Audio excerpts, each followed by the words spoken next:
Regardez ce qui vient de se produire à Washington. Ce n'est pas une simple dispute commerciale. C'est l'effondrement d'un système qui tenait l'Amérique du Nord ensemble depuis plus d'un demi-siècle. Et tout s'est accéléré en quelques heures à peine.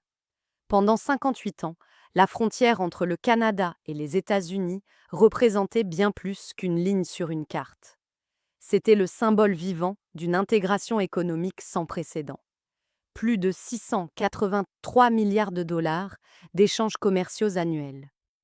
Des chaînes d'approvisionnement si entrelacées qu'une pièce automobile traverse cette frontière 8 fois avant d'aboutir dans votre véhicule. 8 fois. Les usines de l'Ohio dépendent des composants fabriqués en Ontario. Les raffineries du Texas transforment le pétrole lourd canadien. Les supermarchés californiens s'approvisionnent quotidiennement au-delà du 49e parallèle. Jusqu'à ce matin, tout le monde présumait que cet équilibre était indestructible. Les marchés financiers tablaient sur sa pérennité. Les entreprises planifiaient leurs investissements en conséquence. Les économistes qualifiaient la révision obligatoire de l'accord États-Unis-Mexique-Canada comme une simple formalité administrative.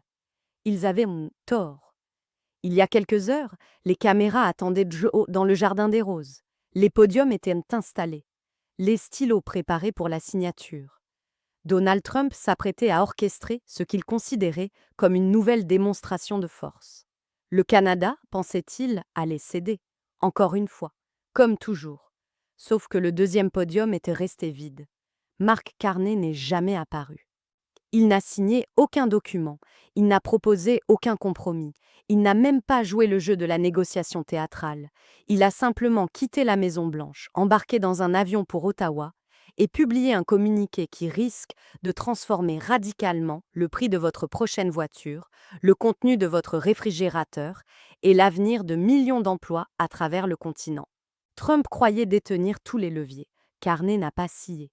Et maintenant, les conséquences se propagent plus rapidement que quiconque à Washington ne peut les contenir. Cette révision obligatoire après 9 ans de l'USMCA devait être routinière.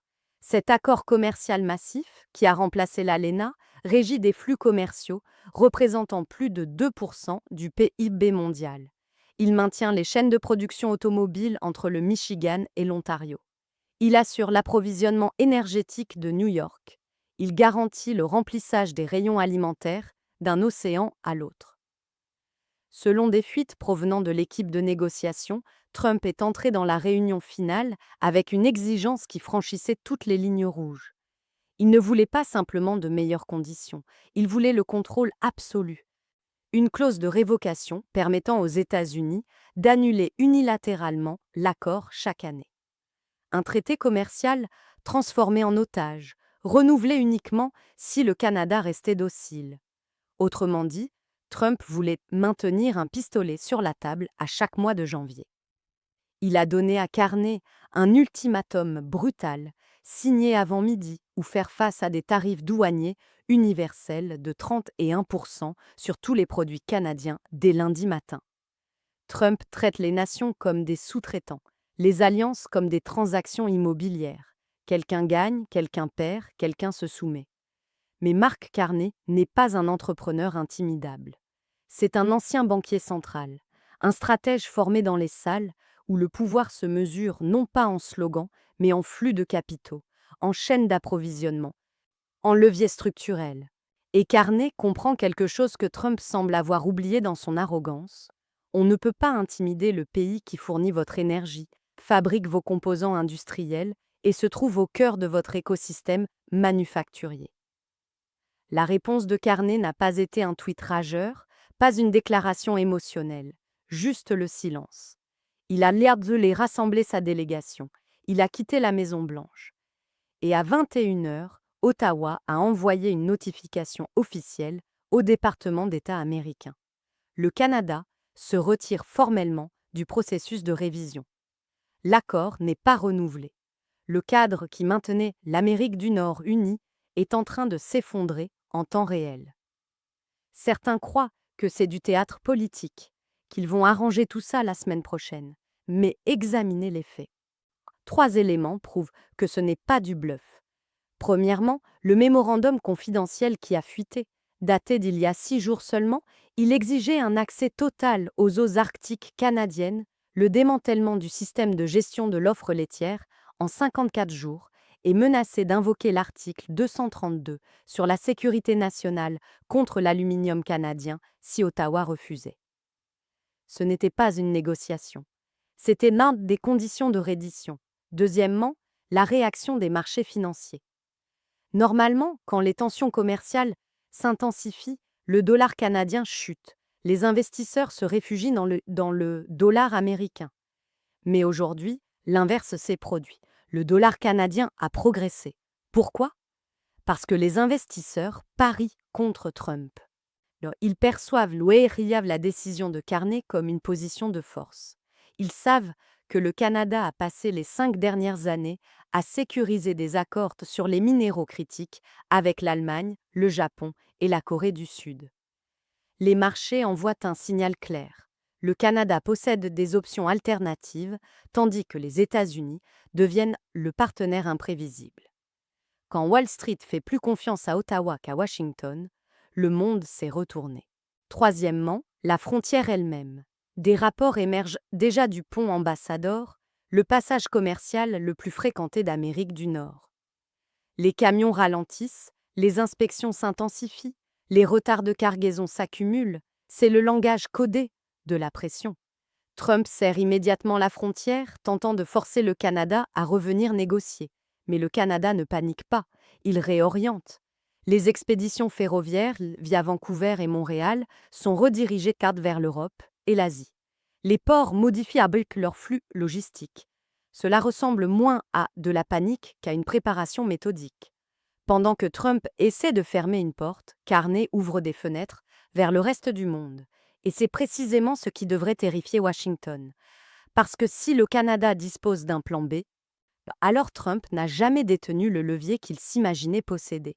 Pourquoi Trump risquerait-il de faire exploser une relation commerciale de 720 milliards de dollars qui a ancré la prospérité nord-américaine pendant des décennies? La réponse tient en un mot: contrôle. Trump fonctionne selon un modèle dépassé, appartenant à une autre époque. Il croit que parce que l'économie américaine est plus grande, les États-Unis gagnent toujours. Il croit que la douleur ne circule que dans une seule direction. S'il impose des tarifs, vous souffrez et lui récolte la victoire. Mais le monde a changé depuis 2016. Trump ne s'est pas adapté. Le commerce moderne n'est pas un tableau de score, c'est une machine. Un réseau de chaînes d'approvisionnement si dense que si vous tirez un fil, vous ne blessez pas seulement votre adversaire, vous vous étranglez vous-même. Prenez l'industrie automobile. Une seule pièce traverse la frontière canado-américaine 8 fois avant que le véhicule final ne sorte de la chaîne de montage. 8 fois. Moteur, transmission, électronique, cadre en aluminium, et tout circule dans une chorégraphie qui dépend de la rapidité et de la confiance. Si vous ralentissez cette frontière, même légèrement, vous ne punissez pas le Canada. Vous fermez des usines d'assemblage dans l'Ohio, le Tennessee, le Kentucky. C'est pourquoi, en ce moment précis, les dirigeants de Detroit inondent la Maison-Blanche d'appels téléphoniques. Ils avertissent Trump que si cet effondrement dure ne serait-ce qu'une semaine, des dizaines de milliers de travailleurs américains pourraient être mis en chômage technique. Les usines ne s'ajustent pas du jour au lendemain, elles s'arrêtent. Trump pense punir Carney, mais il actionne un levier attaché à sa propre économie. Et maintenant, il est piégé. S'il recule, il paraît faible, comme si Carney avait démasqué son bluff. S'il persiste et resserre davantage la frontière, il risque de déclencher un choc économique qui se propagera à travers les secteurs manufacturiers, agricoles et énergétiques. On le voit déjà dans son langage. Il y a une heure, Trump a tweeté: « Le Canada nous traite très mal, très injustement. Nous leur imposerons de gros tarifs. » Ce n'est pas le discours d'un négociateur maître de son art. C'est le discours d'un homme qui vient de réaliser qu'il a dégoupillé une grenade et oublié de la lancer. Le problème plus profond, c'est que Trump mène une guerre commerciale des années 80. Il pense que c'est une question d'acier et de bois. Il ne comprend pas que c'est une question d'énergie, de minéraux et d'infrastructures de la vie moderne.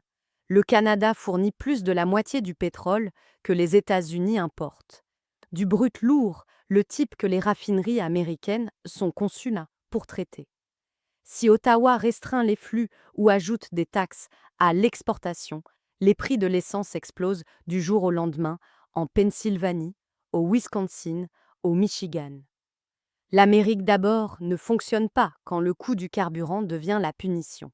Et Carney le sait parfaitement. C'est là que le contraste devient révélateur. Si Justin Trudeau était encore aux commandes, la réponse aurait peut-être été des discours émotionnels sur l'amitié, des appels à l'histoire, des excuses diplomatiques. Carney est différent. C'est un ancien banquier central. Il a dirigé la Banque du Canada, il a dirigé la Banque d'Angleterre. Il a passé sa carrière à regarder le pouvoir non pas comme un spectacle, mais comme des systèmes. Il ne crie pas, il calcule. Et ce que Carney exécute en ce moment, les experts l'appellent le découplage stratégique. L'idée que le Canada ne peut plus se permettre de rester définitivement dépendant d'un partenaire devenu imprévisible. Carney savait que ce moment viendrait. Il savait que Trump finirait par essayer d'utiliser le commerce comme une arme.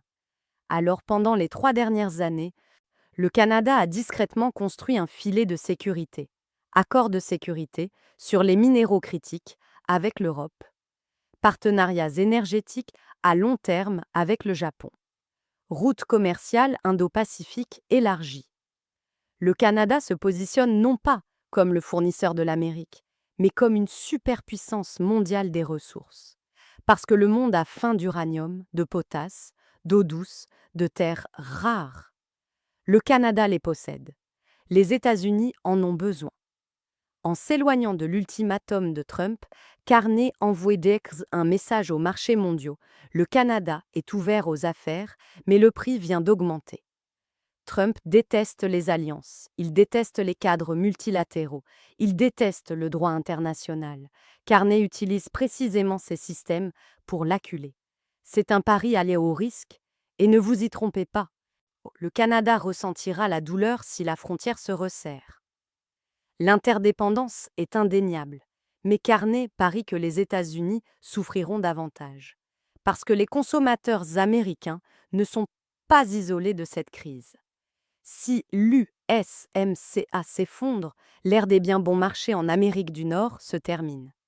Les factures d'épicerie augmentent, les importations d'engrais du Canada deviennent plus coûteuses, les coûts du logement explosent alors que les prix du bois grimpent, les intrants en aluminium pour les téléphones et les véhicules électriques flambent. C'est un choc inflationniste qui attend de se produire. Un choc qui pourrait faire paraître 2023 modéré en comparaison. Et au-delà de l'économie, quelque chose de plus sombre se déploie. Le parapluie américain se referme. Pendant 71 ans, le marché était simple. Les États-Unis protègent le monde libre et en retour, ils écrivent les règles. Mais si les États-Unis ne peuvent même pas maintenir un accord commercial avec le Canada, leur allié le plus proche, alors qui fait confiance à Washington? Pas le Japon, pas le Royaume-Uni, pas le Mexique, pas l'Europe. Carney comprend cela. Il prépare le Canada pour un monde où l'Amérique n'est plus l'encre, mais une île. Et aujourd'hui, l'histoire a capturé le moment parfaitement. Alors que Carney quittait la Maison-Blanche, un journaliste a crié « Monsieur le Premier ministre, craignez-vous la colère du président ?» Carney s'est arrêté. Il n'a pas souri. Il ne s'est pas fâché. Il a simplement dit « On ne peut pas taxer la gravité et on ne peut pas sanctionner la géographie. Nous n'allons nulle part, mais nous ne prenons plus d'ordre. » Puis il est monté dans la voiture. C'est toute la différence. Un homme veut des applaudissements. L'autre homme sait qu'il tient la carte. Nous sommes en territoire inconnu.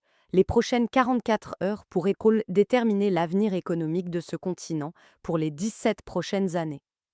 Parce qu'une fois qu'un cadre commercial s'effondre, le reconstruire ne revient pas à actionner un interrupteur.